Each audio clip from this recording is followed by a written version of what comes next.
ગેલા સોમનાથમાં શ્રાવણી મેળામાં શિક્ષકોને જવાબદારી સોંપવામાં આવી। લોકમેળામાં વીઆઈપી ભોજન વ્યવસ્થા સંભાળશે શિક્ષકો। દૈનિક ધોરણે બે શિક્ષકોને જવાબદારી નિભાવવા માટે આદેશ કરાયો છે। શિક્ષકોએ નિયમિત ફરજ સ્થળે હાજર થવાની સૂચના આપવામાં આવી છે। શિક્ષણના બદલે કેટરિંગની કામગીરી આપવામાં આવતા હવે સવાલ ઉઠ્યા છે। જસદણના ટીપીઈઓને સુપરવિઝનની કામગીરી સોંપાઈ છે। મંદિર ટ્રસ્ટના ઉપાધ્યક્ષ અને નાયબ કલેક્ટરે આ આદેશ કર્યો છે।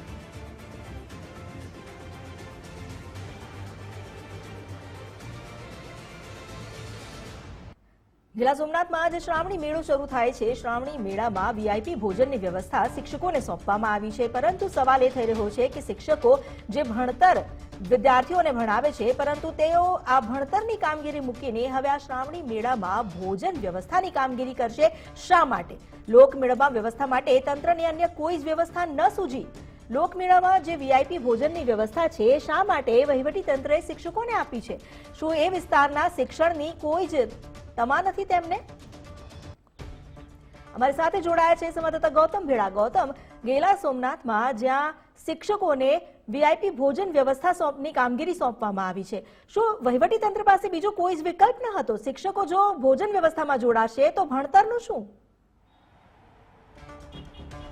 जी ચોક્કસ શિક્ષણ કે જેની મુખ્ય જવાબદારી છે તે વિદ્યાર્થીઓને શિક્ષણ આપવાની હોય છે, પરંતુ અવારનવાર જે શિક્ષકો છે તેમના દ્વારા એવી ફરિયાદો કરવામાં આવતી હોય છે કે તેમને શિક્ષણ સિવાયની જે ઇતર પ્રવૃત્તિઓ છે તેમની સાથે જોડી દેવામાં આવે છે અને ખૂબ જ મોટી સંખ્યામાં જે શિક્ષકો છે તેની પાસેથી આ પ્રકારના સરકારી કામ કરાવવામાં આવે છે। પરંતુ આ બાબતને લઈને વધુ એક મહત્વની ઘટના સામે આવી છે।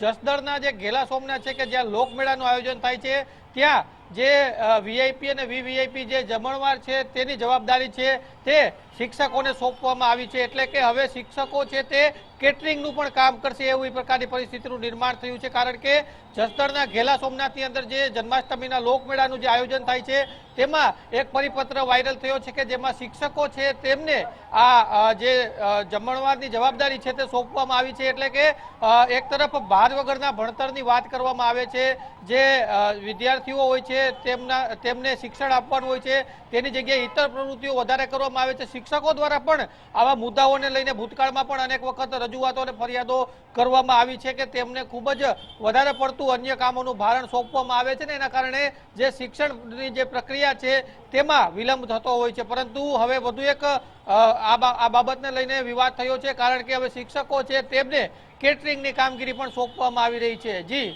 જી, આભાર આપનો જાણકારી આપવા માટે। તો શિક્ષકોને જે અન્ય કામગીરી સોંપવામાં આવી છે તેને લઈને સવાલ ઉઠી રહ્યા છે। સ્વાભાવિક છે, જ્યાં શું આ વિસ્તારમાં જે બાળકો ભણી રહ્યા છે તેમના અભ્યાસના તેમના ભણતરને લઈને કોઈ જ ચિંતા નથી વહીવટી તંત્રને। લોકમેળામાં વીઆઈપી ભોજન વ્યવસ્થા શિક્ષકોને આપવામાં આવી તો વિદ્યાર્થીઓના અભ્યાસની જવાબદારી કોને સોંપવાની? શિક્ષકો જો મેળામાં આ પ્રકારની કામગીરી કરશે તો શાળામાં કોણ જશે? જસદણના વહીવટી તંત્રને શું આ વિસ્તારના શિક્ષણને લઈને કોઈ જ ચિંતા નથી? શિક્ષણ કાર્ય મહત્વનું છે કે પછી લોકમેળામાં આવતા વીઆઈપીઓની ભોજન વ્યવસ્થા? આચાર્ય અને શિક્ષકો મેળામાં જશે તો બાળકોને ભણાવશે કોણ? વહીવટી તંત્ર શિક્ષણ કાર્ય માટે આ પ્રકારની જો વ્યવસ્થા શું કરશે તેને લઈને પણ સવાલ ઉઠી રહ્યા છે। શિક્ષણ કાર્યને સુધારવા માટે એક તરફ જ્યાં હલચલ ચાલી રહી છે, સરકાર સતત એના પર વિચાર કરી રહી છે, પરંતુ શિક્ષણ કાર્યને સુધારવા શું આ પ્રકારની વ્યવસ્થા થાય? મંદિરમાં આવતા શ્રદ્ધાળુઓમાં વીઆઈપીના નામે વિભાજન કેમ, એ પણ એક સવાલ છે।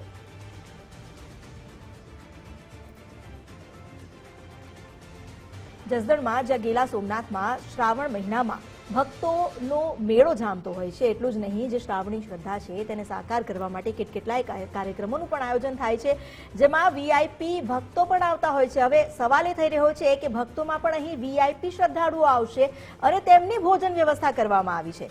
મંદિર ટ્રસ્ટના ઉપાધ્યક્ષ અને નાયબ કલેક્ટરે જે આદેશ કર્યો છે તેને લઈને હવે ચર્ચાઓ જાગી છે, કારણ કે શ્રાવણી મેળામાં શિક્ષકોને જવાબદારી સોંપવામાં આવી। આ શિક્ષકોને જવાબદારી એ કોઈ ભણતર કે શિક્ષણને લગતી સોંપવામાં નથી આવી। આ જવાબદારી તો વીઆઈપીઓના ભોજનની છે। ભોજન વ્યવસ્થા માટે શિક્ષકોને કામગીરી સોંપવામાં આવી છે। દૈનિક બે શિક્ષકો જોઈને ત્યાં એ જવાબદારી નિભાવશે। તો આજે બે શિક્ષકો ત્યાં જઈ રહ્યા છે, તેમના ભાગની જવાબદારી શિક્ષણ વ્યવસ્થામાં એ કોણ નિભાવશે? આચાર્ય અને શિક્ષકો જો અહીં જઈને ભોજન વ્યવસ્થામાં જોતરાશે તો પછી બાળકોને ભણાવશે કોણ? જસદણના ડીપીઓને પણ સુપરવિઝનની કામગીરી સોંપવામાં આવી છે. આ સવાલ એટલા માટે થઈ રહ્યો છે કારણ કે એક તરફ કેટલાય એવા ગામ છે, કેટલાય એવી શાળાઓ છે કે જ્યાં શિક્ષકોની અછત વર્તાઈ રહી છે.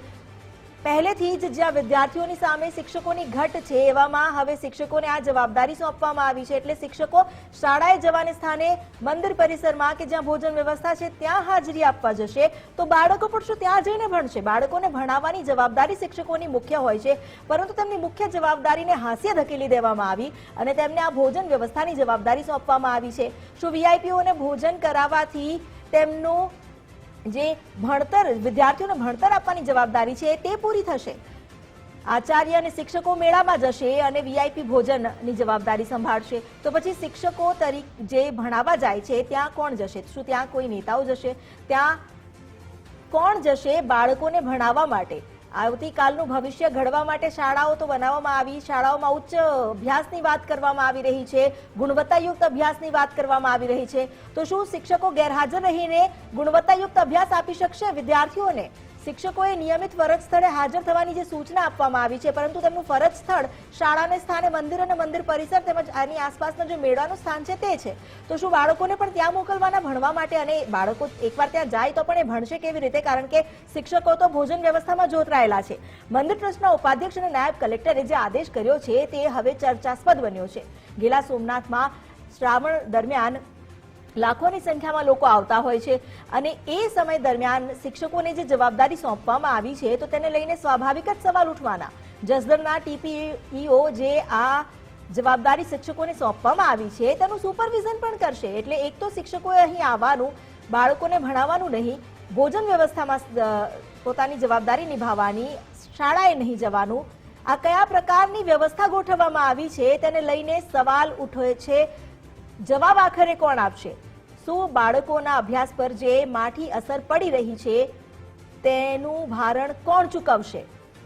વાલીઓ બાળકોને ભણવા માટે શાળાએ મોકલે છે, પરંતુ શાળાઓમાં કેટલીય અવ્યવસ્થા સર્જાઈ રહી છે અને પણ વહીવટીતંત્રના પાપે. વહીવટીતંત્રએ આખરે આ વિકલ્પ શા માટે આપ્યો? આ પ્રકારની વ્યવસ્થા શા માટે રાખી? એ જ ચર્ચા જગાવી રહી છે. દરરોજ બે શિક્ષકોને જવાબદારી નિભાવવા માટેનો આદેશ કરવામાં આવ્યો છે. આખો શ્રાવણ મહિનો જ્યાં અહીં મેળામાં જશે. નગર પ્રાથમિક શિક્ષક સંઘના પ્રમુખ જોડાયા છે મનોજભાઈ અમારી સાથે. મનોજભાઈ, જે આદેશ કરવામાં આવ્યો છે દરરોજ 2 શિક્ષકો ગેલા સોમનાથમાં ભોજન વ્યવસ્થાની જવાબદારી સંભાળશે તો પછી ભણાવશે કોણ બાળકોને? ખરેખર શિક્ષકોને આ કામગીરી સોંપી શકાય નહીં. આરટીના નિયમો જોગવાઈ છે કે શિક્ષકોને રાષ્ટ્રીય કામગીરી સિવાય કોઈ કામગીરી સોંપી શકાય નહીં. અને જો શિક્ષકોને આ કામગીરી સોંપી હોય તો અમે વખોડી દઈએ છીએ. પવિત્ર શ્રાવણ માસ છે, બરોબર છે, પરંતુ શિક્ષણના ભોગે આ કાર્ય કરાવવું યોગ્ય નથી. પરંતુ શિક્ષણ આ જે કામગીરી સોંપવામાં આવી છે પહેલા પણ આવા ઘણા સવાલ ઉઠી ચૂક્યા છે, કારણ કે સરકારની જે પણ કામગીરી હોય છે, યોજનાઓનો લાભ લોકોને જણાવો કે પછી ઇલેક્શનની કામગીરી, તે વખતે શિક્ષકોને એ અલગથી કામગીરી સોંપવામાં જ આવે છે. હવે જ્યારે શ્રાવણ મહિનો શરૂ થયો છે, પૂરો મહિનો જો શિક્ષકો અહીં જશે, બાળકોના અભ્યાસ પર અસર પડવાની જ છે, તો આ અંગે શું રજૂઆત કરાશે? આ વખતે અમે સરકારમાં પણ રજૂઆત કરીશું અને આવી કોઈ કામગીરી આપી છે તો અમે એનો સખત વિરોધ કરીશું અને શિક્ષણ મંત્રી શ્રી અને મુખ્યમંત્રી શ્રીને પણ અમે રજૂઆત કરીશું કે શિક્ષકોને આવી કામગીરીમાં જોતરવા ન જોઈએ. જી મનોજભાઈ, આભાર અમારી સાથે જોડાવા બદલ. તો રજૂઆત ચોક્કસથી કરવામાં આવશે, કારણ કે અત્યારે જ્યારે બાળકોના ભણતરનો સમય હોય છે, આ કોઈ વેકેશનનો સમય પણ નથી, તો ભણતરનો સમય બગડે નહીં અને માઠી અસર ન પડે તે માટે રજૂઆત કરાશે.